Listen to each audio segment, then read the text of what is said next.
No, no, I get up. No, no, no, no, I get up. No, no, can't deny it. No, no, I get up. No, no, no, no, I get up.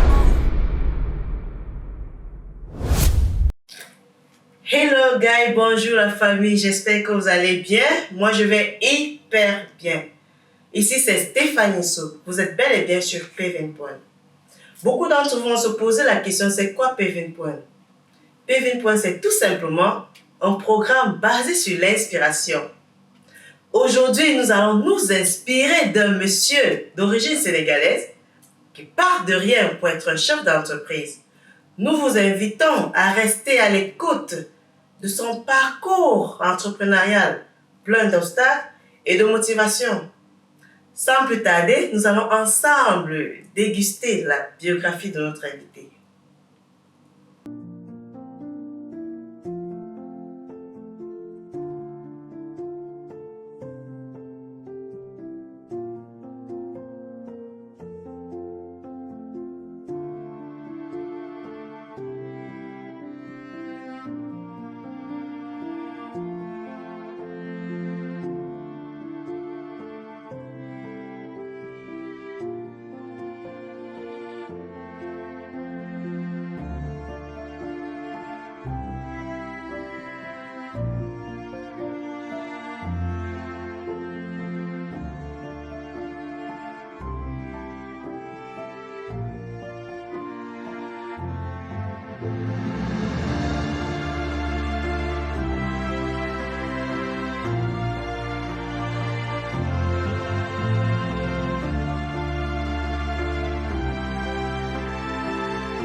Hello, président Al-Safa, directeur du service.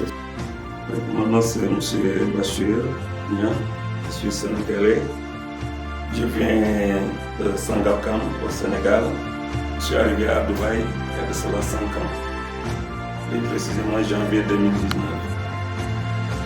Lorsque je suis arrivé, j'ai commencé avec une société de gaz. 2 ans après, que j'ai créé ma compagnie qui est Dar Al-Safa Building Cleaning Services. Depuis 2 ans, je suis en train de manager cette compagnie-là.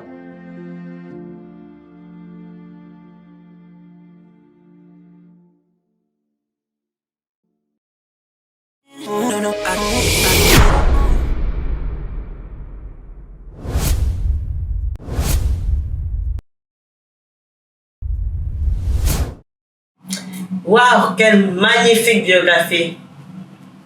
Alors nous allons aller à la rencontre de notre invité. Monsieur Bachir, bonsoir et bienvenue sur Paving Point. Bonsoir Madame So. Bonsoir aux téléspectateurs de Paving Point. Nous sommes ravis de vous recevoir sur notre plateau. Je suis ravi d'être là ce soir. Je suis à l'écoute à vos questions. Merci. Alors, dites-nous, nous venons ensemble de regarder votre biographie. Avez-vous quelque chose à ajouter ou quelles sont vos impressions? Oui, apparemment, ma biographie, peut-être on a été bref par rapport à la biographie, mais au fur et à mesure des questions, on pourra développer sur certaines choses aussi. Ouais. Ok, donc dites-nous alors, quelle était votre petite histoire? Racontez-nous un peu votre parcours du Sénégal pour Dubaï. Non, mon parcours, même, je ne vais pas le limiter du Sénégal et, comment dire, et à Dubaï seulement, parce que avant le Sénégal, j'ai passé sur d'autres pays et retourné au Sénégal, encore sorti sur d'autres pays en Afrique, parce que je suis sorti très tôt de mon pays. Qui a fait que dans ma famille, les gens s'immigrent très tôt. Donc, j'étais sorti très tôt, à l'âge de 20 ans, partir à l'Occident, revenir encore au Sénégal.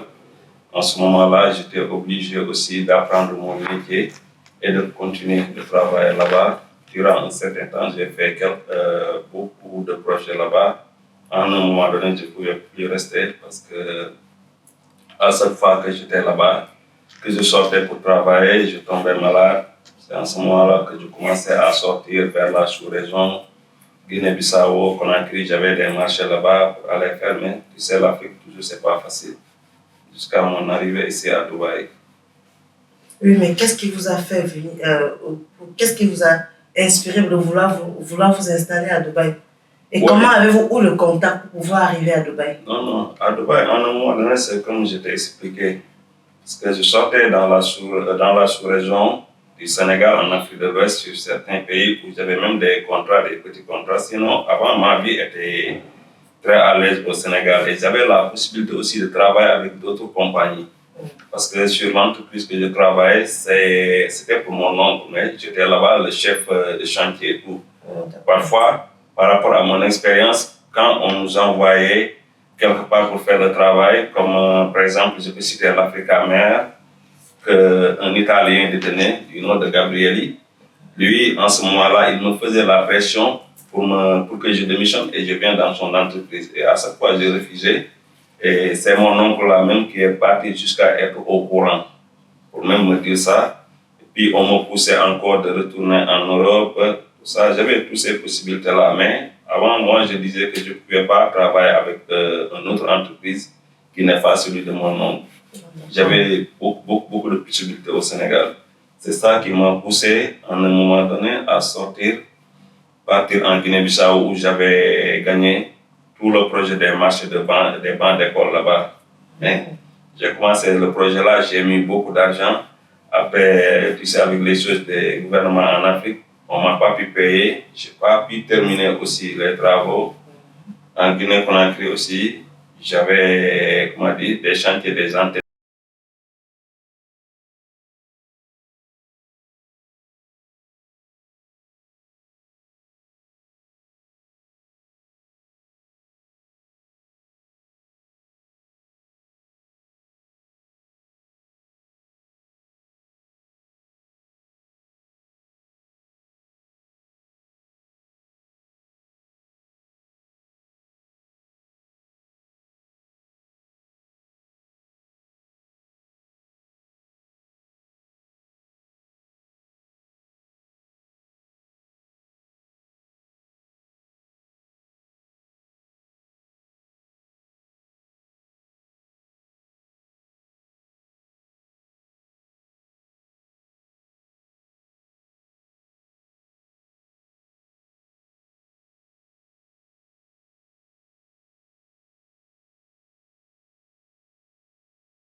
Même si j'avais commencé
Le visa, on l'a retourné parce qu'il n'avait plus de travail. Et moi, je suis là. Lorsqu'on vous regarde dans votre biographie, dans votre travail, vous semblez être tellement heureux dans ce travail et vous avez eu une expérience dans je pense que c'était le travail dans une compagnie de gaz, si je ne me trompe pas. Effectivement. Ouais, donc, pourquoi avoir maintenant quitté de la compagnie de gaz pour être gaz. Ouais. Oui, en fait, pour la compagnie de gaz, il y avait trop de pression et trop de stress parce que chaque fois, ils te forçaient à faire les heures supplémentaires, même si c'était payant, mais je n'avais pas voulu. Je voulais aussi parfois me reposer parce que tu ne peux pas te lever tous les jours à 6 heures du matin et après tu fais, parce qu'ils avaient beaucoup de travail et à chaque fois que quelque part bloqué, ils me prenaient et ils m'envoyaient d'autre part. Et en ce moment aussi, il y a les travaux de l'expo de Dubaï, ils me mettaient tellement de pression, cause pour laquelle, même avant l'expo, j'avais dit que j'allais démissionner à 9 mois. Lorsque j'ai fait 9 mois, j'avais un contrat de 2 ans, mais à 9 mois, j'avais dit que j'allais démissionner. Et le boss, il m'a appelé pour me dire que non, je sais que tu es fatigué. Je vais te donner les billets d'avion et, comme on dit, ton mois de vacances, et tu pars 1 mois et reviens. Je lui ai dit, OK. Après 1 mois, je suis revenu. J'ai fait encore 1 mois. Je lui ai dit que non, cette fois-ci, j'arrête. Et sur ça, on n'était pas d'accord. J'étais obligé de forcer ma démission. Et dès que vous avez arrêté, vous avez mis votre compagnie sur pied? Non, pas immédiatement, parce que lorsque j'étais arrêté, j'avais besoin de souffler un peu et de voir sur quoi je vais rentrer d'abord. Et surtout, lorsque j'ai arrêté, automatiquement, ils ont fait des plaintes sur moi pour que je continue comme ça, et je n'étais pas d'accord. Pratiquement pendant 1 an, plus d'1 an même, on se montait aux côtes descendre. Oui, c'est en ce moment-là aussi que j'étais, parce que en ce moment c'était très difficile pour moi, j'étais même en best space. Ah, qu'est-ce que c'est que le best place?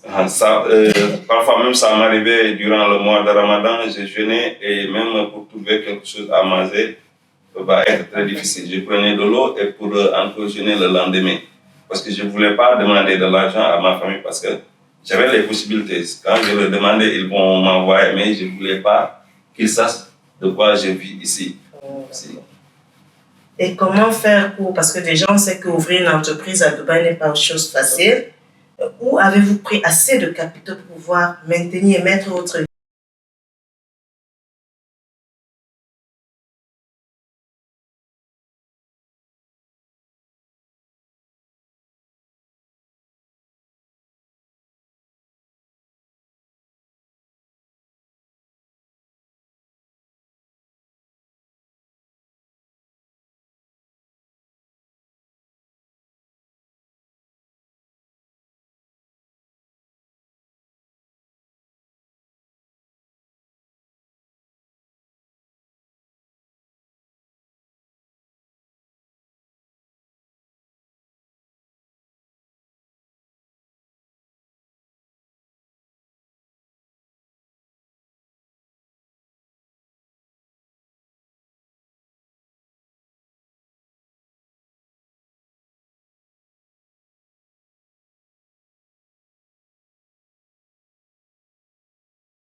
Tu n'as pas des gros moyens, tu ne peux pas avoir aussi les gros marchés.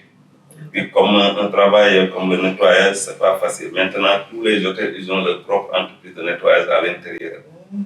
Tu vois, tu es seulement obligé de travailler avec des part-time jobs. Avant, c'était beaucoup plus mieux parce qu'avant, tu pouvais gagner des contrats de 6 mois, de 1 an, mais maintenant, c'est très difficile. Oui, peut-être des contrats de 3 mois seulement que tu gagnes.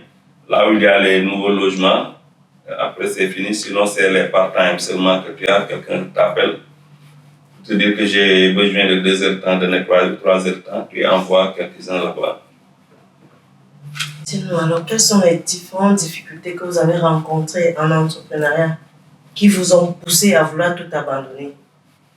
Oui, tu sais, si tu as une entreprise et tu as une personnel avec toi aussi, c'est pas facile, tu n'as pas de marché. Et même parfois, tu peux exécuter un marché et le paiement prend du temps.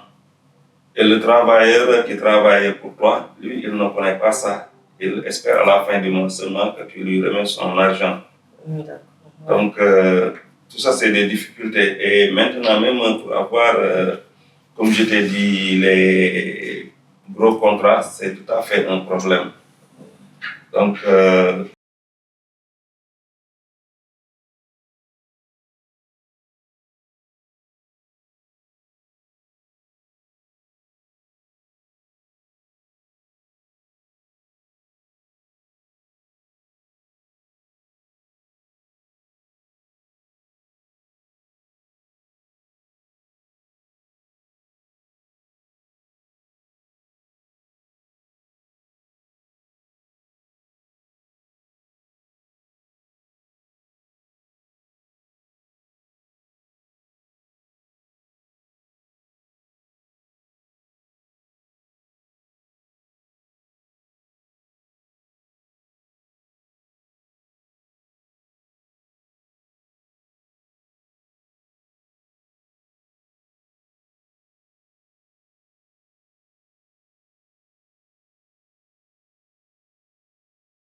où tous les travailleurs étaient sous mon tutelle.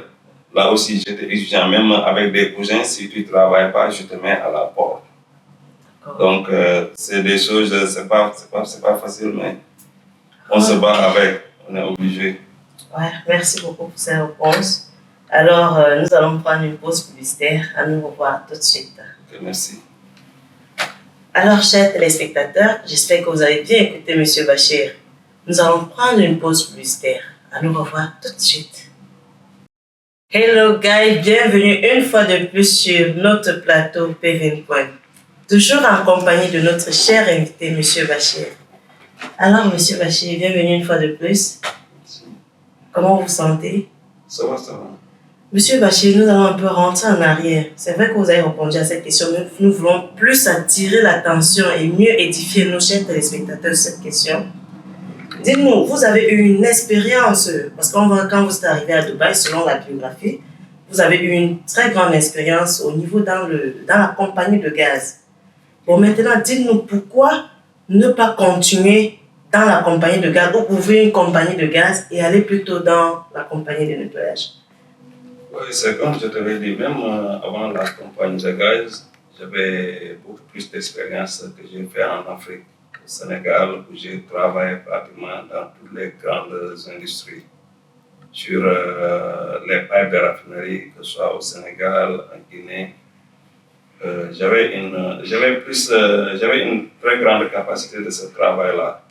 Et là-bas, le travail est un peu différent parce que là-bas, en gros, on fait la chaudronnerie et la tuyauterie. Ici, tu viens, on te donne seulement la tuyauterie. C'était très facile pour travailler. Donc, seulement le seul problème ici, il y avait trop de pression sur le travail et tu n'avais pas trop de temps. En ce moment-là que j'ai décidé d'arrêter pour essayer de regarder autre chose. Donc, c'est en ce moment, lorsque aussi j'ai démissionné, je voulais, mon premier choix c'était de faire une compagnie pareille, mais ça demandait beaucoup plus de moyens et je n'avais pas ces possibilités-là. Okay. Et sur le plan de matériel aussi, ça demandait beaucoup plus. Et pour ce même travail-là, qui est la tuyauterie ou bien une compagnie de gaz, tu as besoin des professionnels. Et pour les professionnels, ça va être très difficile parfois. Donc, si c'est pour le nettoyage, tu n'as pas besoin des gens qui sont calés. Même tu prends des gens au bout d'une semaine, ils vont comprendre comment utiliser les machines. On va en arriver là, monsieur. Quelle est la politique de satisfaction que vous mettez, que vous proposez à vos clients et comment gérez-vous les plaintes? Comment gérer? Les plaintes des clients. Ok, non, tu sais, sur la plupart des clients, on les porte par rapport aux flyers qu'on part donner sur certaines maisons. C'est là-bas qu'ils vont nous contacter ou bien sur le website. Donc, souvent, comme tu as bien dit, parce que le nettoyage aussi, à un moment donné, c'est quelque chose qui est très sensible parce que tu peux envoyer des gens sur la maison d'un client et ils font un cash là-bas. Là, tu es obligé de payer ou bien de réparer parce que les clients, ils ne te pardonnent jamais ça, mais toujours, il faut toujours être ouvert aux clients, essayer de voir comment surmonter parce que c'est pour leur avoir la prochaine fois. Parce que aussi, même il y a certains clients, tu fais un bon travail, eux, ils vont te mettre en rapport avec d'autres personnes aussi. Et vraiment, qu'est-ce qu'une compagnie? Parce qu'il faudrait bien que nos chers téléspectateurs sachent ce que c'est qu'une compagnie de nettoyage.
Non, je ne dis pas, je pas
gens par rapport à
en règle et en...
Chers téléspectateurs, bienvenue une fois de plus. Nous sommes toujours sur le plateau PVN Poil, en compagnie bien sûr de notre cher invité. Alors, Monsieur Bachir, j'espère que vous êtes bien confortable et vous vous sentez bien à PVN Poil. Ouais, merci bien. Dites-nous, quels sont les conseils que vous avez?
Hein? Je peux atteindre de tous ces objectifs-là. C'est pas que je vais m'asseoir ou bien parler ou bien mettre les objectifs-là dans ma tête, mais je me bats pour ça. C'est à cause de ça que parfois je travaille dur et difficilement. Parce que si tu vois aussi ici à Dubaï, surtout, par exemple, si tu veux aller en avance, il ne faut pas trop se focaliser sur les grandes plages ou bien perdre ton temps pour rien. Il faut se battre, c'est ce que je dis. Il faut aller sur le terrain pour savoir. Et puis avant de rentrer sur quelque chose, tu dois étudier les pour et les contre, voir les obstacles d'abord. Sinon, tu risques de se coincer aussi à la longue.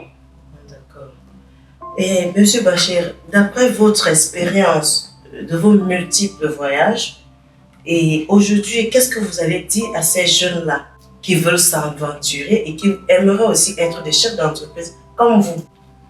Non, si c'est pour Dubaï, pour les jeunes qui ont le métier, ou même ceux qui n'ont pas le métier, quand ils arrivent à Dubaï, le mieux c'est de ne pas trop durer à Dera.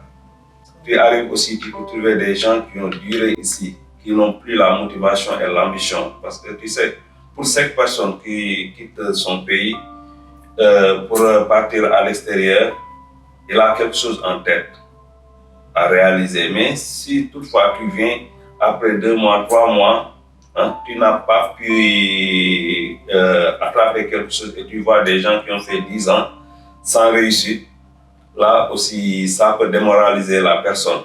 Donc, le mieux, quand tu arrives ici, essaye de sortir. Là où il y a les sites de travail, allez essayer de travailler et de ne pas dire que non, le travail là, ça ne paye pas, hein, je ne vais pas toucher. Donc, si tu fais la conversation de l'argent par rapport en Afrique, c'est pas ça. Il faut d'abord prendre et essayer de regarder si tu peux gagner plus. Parce qu'il y a beaucoup de jeunes, beaucoup de personnes qui sont venus ici à Dubaï. Au début, ils étaient très ambitieux. Mais une fois on leur dit le salaire, ils disent non, là, je préfère retourner. Ou bien il y a d'autres même qui vont te dire que tu peux gagner plus. Et là, quand ton visa expire, il y a les logements et tout ça, tu n'auras plus la même motivation. Et ça a fait que beaucoup de personnes sont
de ce projet-là pour voir si ça va marcher ou pas.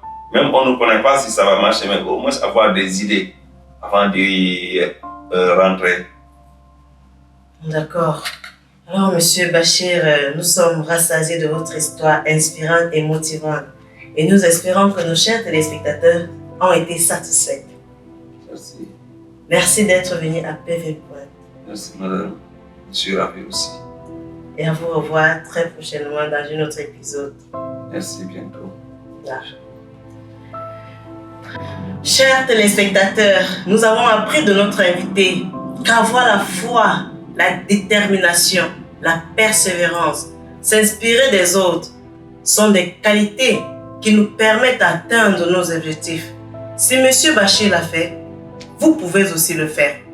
Alors, merci d'être resté jusqu'à la fin de cette émission. À nous revoir très prochainement dans un autre épisode PV Point. Ciao.